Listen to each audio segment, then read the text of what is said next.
So for this video we are taking on the Night Mother's Crypt on Master difficulty, but this time we are choosing the Defend Alisanne option. This is one of those encounters where you can choose one or the other, and the encounter will change depending on your decision.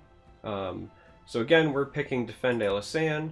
Ironically though, we're going to use the exact same deck that we used for the Kill Alisanne, and that's this Control Monk list that you see on the screen, so we're going to go ahead and dive right in. There's a lot of different ways to do this encounter. There's actually a mage list that I used the first time that I went through as well, and you'll see why in a moment, but Ice Storm and even Arrow Storm can be really good in this encounter. So the reason for that is because the opponent starts with 6 Dark Adherents in play, and so we are going to have to deal with those in order to survive. Throw back all your high cost stuff and any of your prophecy creatures because you want to get them for free. Get the Night Mother to... We'll just skip that. We begin with Alisanne Dupree in play, and we get +1 max magicka for each enemy creature that we slay. So in the beginning it's kind of about just surviving.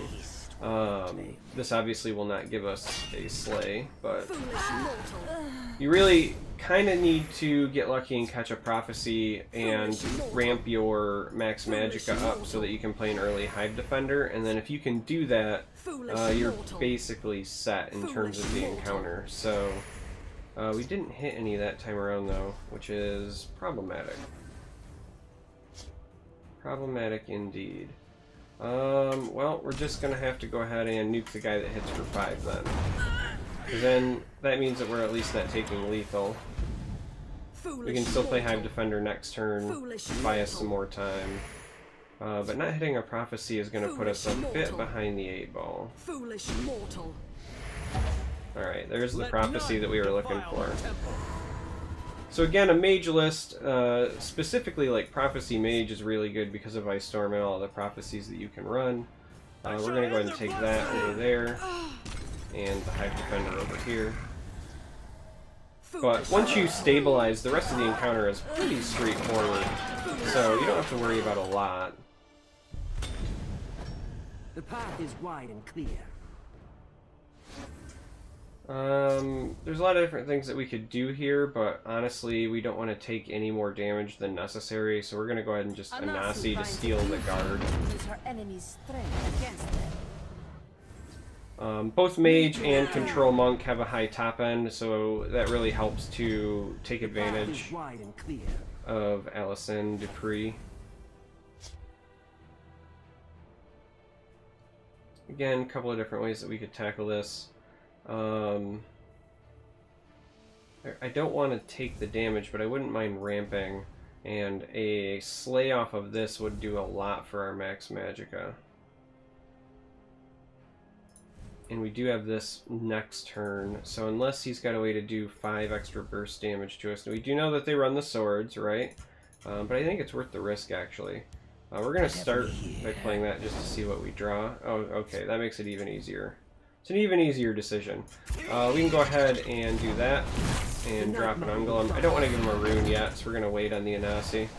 The Sanctuary Pet is fine because we have Astrid in hand, so the same thing we were hoping to do with Brotherhood Slayer, we can do ideally with this, but it looks like he's going to lock it down.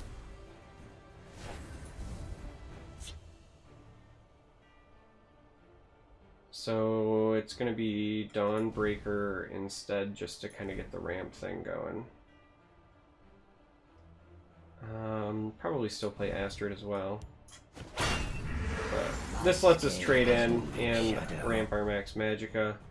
And actually we'll do the Slayer. Just give me a name. No reason to play the Astrid yet, because if he trades in here, it doesn't do anything to help us. Winter's Grasp. So it is worth noting that this deck does run Dress Tormentor and a lot of Shackle effects, so when you see the Tormentors, you do want to take them out. But otherwise it's kind of pretty standard fare. Let's go ahead and do this and see what we get on discount. Crushing Blow, sure. Again, we have this for a little bit more health gain, but it's not an absolute requirement yet. We're just gonna build our board and then swing for lethal.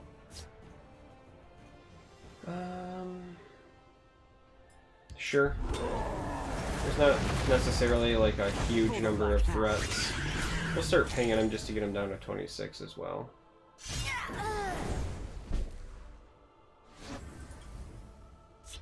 It's nothing Right, so let's do that.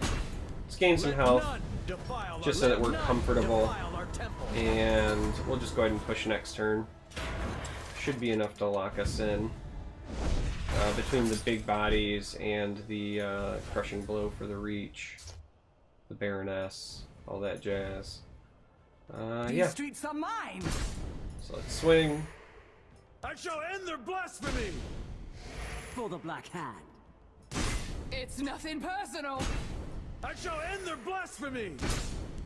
Let's go ahead and do a Baroness over here as well. Hey, discount Tazcad seems pretty good. And let's go with a Slayer over Just here. give me a name.